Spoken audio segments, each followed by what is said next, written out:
sa kapatawaran ng kasalanan, sa pagkabuhay na magmuli at nangamatay at sa buhay na walang hanggan. Amen. Ama namin sumasalangit ka, sambahin mo, sumayin mo, mapasamin na kariyan mo, sandin ng lumalit sa lupa para ng sa lupa. Bigyan mo kami ngayon ng aming kakanin sa araw-araw, patawarin mo kami sa aming mga sala, para na nagpapatawad namin sa nakakasala sa amin. At huwag mo kami ipainturo sa tukso at diyan kami sa lahat ng kasamaan. Kabagi ng Maria, napupuno ka ng grasya, ang Panginoon Diyos ay sumasa iyo.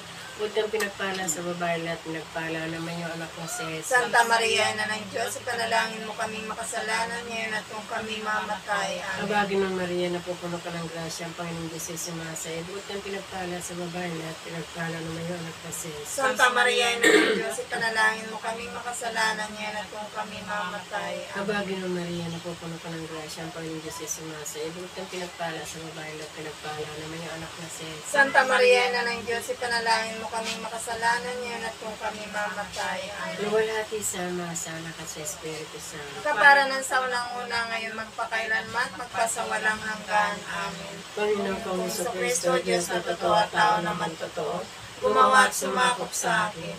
Ang pagkaikaw nga iniibig kitang lalo sa lahat. Nagsisisi ako sa bukong loob at puso ng pagkakasala ko sa iyo. Nagtitika ako, Panginoon ko, na di na ako magkakasala sa iyo kailanman. Sa tulong na iyong grasya, tilagan ko na di lang ipagkakasala ko sa iyo. At magkukumpisal ako, magbabago na ako ng asal.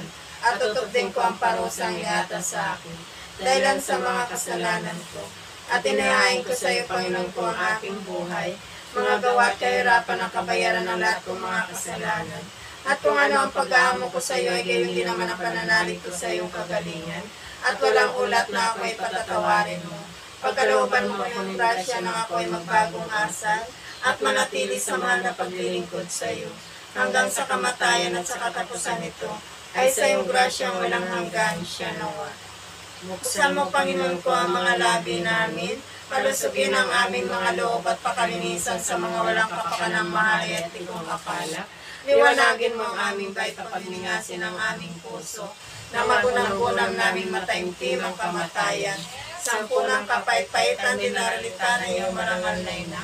At maging dapat kaming dinggin sa harapan niyo ng matingkalang kapangyarihan, na nabubuhay kang at nag-aari magpasawalang hanggan siya.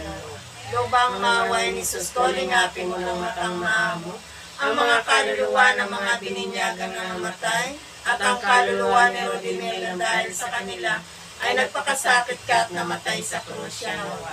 Jesus ko ng aking sumasaganang dugo na ipinawis mo na lahing ka sa halaman. Kawan